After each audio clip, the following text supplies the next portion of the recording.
আসসালামু আলাইকুম, সবাই ভালো আছেন? ওদিকে ভারত পাকিস্তানের যুদ্ধ হচ্ছে। পাকিস্তান ভারত পাঠানো ইসরায়েল প্রস্তুতি, ইসরায়েল মেড অ্যাকচুয়ালি 25টা ড্রোন ডাউন করেছে। আর এদিকে আমাদের দেশে বাংলাদেশে মহান আল্লাহর অন্যতম একটা নিয়ামত আমরা উপভোগ করছি, আলহামদুলিল্লাহ। খুবই সুন্দর বিকেলবেলাটা আজকে। আকাশটা দেখুন, যেন শিল্পীর তুলিতে সব কিছু সেট করা। একমাত্র মহান আল্লাহ ছাড়া এটা কার পক্ষে সম্ভব? কল্পনা করা যায়? আলহামদুলিল্লাহ, একটা বিমান আমরা পিক করতে পেরেছি। এই মুহূর্তে একটা বিমান যাচ্ছে।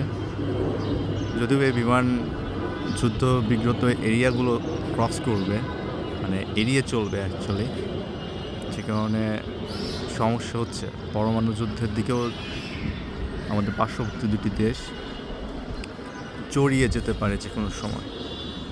আমরা চাঁদকে ধরতে পেরেছি, আলহামদুলিল্লাহ, মাশাআল্লাহ। তিনি সেই রব যিনি তোমাকে এত সুন্দর করে এই সুন্দর পৃথিবীতে সাজিয়েছেন। আমরা পৃথিবীতে আসলে বাস করি না, আমরা স্বর্গে ছিলাম, জান্নাতে। ওখান থেকে আমরা এখানে এসেছি, কিন্তু আমাদের এই সব কিছু আমাদের জন্য আল্লাহ সৃষ্টি করেছে। আর আমরা মহান আল্লাহর ইবাদতের জন্য সৃষ্টি হয়েছে। সুবহানাল্লাহ, আলহামদুলিল্লাহ। আল্লাহর অপূর্ব নিদর্শন এই চাঁদ এবং আবহাওয়ার লীলা খেলাটা, সৌন্দর্যটা একটু উপভোগ করুন, দেখুন মেঘটার আর্টিস্টিক ফর্মেশন। ওয়াও, সুবহানাল্লাহ, আলহামদুলিল্লাহ।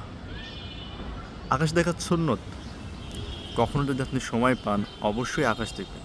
আমাদের প্রিয় রাসূল সাল্লাল্লাহু আলাইহি ওয়াসাল্লাম সুযোগ পেলে আকাশে দেখতেন। আকাশের দিক তাকালে আমাদের মন বিশাল হয়, উদার হয়, আমাদের দৃষ্টিশক্তি ভালো হয়, এবং আমরা আকাশের মতো হতে চাই, যেন আমাদের ডানাটা আকাশে মেলে ধরতে পারি। এই পৃথিবী থেকে এই প্রথম আসমানে যেতে 500 বছর সময় লাগে।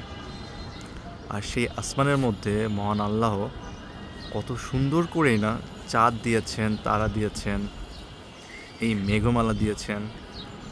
আবার অ্যাস্ট্রোনমির এমন এমন দিক রয়েছে যে দিকগুলো দিয়ে আমরা পথ চলাচল করতে পারি, সেই ব্যবস্থাও তিনি করে দিয়েছেন। নিশ্চয়ই চন্দ্র সূর্য নির্দিষ্ট কক্ষপথে পরিভ্রমণ করে, এটা পবিত্র কোরআনে বলা হয়েছে। আর সেইটা আমরা এখন আমাদের যা ঘরে বসেই দেখতে পাই। ওয়াও, মাশাআল্লাহ, সুবহানাল্লাহ। আল্লাহ আমাদের ক্ষমা করে দিক। চাঁদ মামা কত সুন্দর! ওয়াও।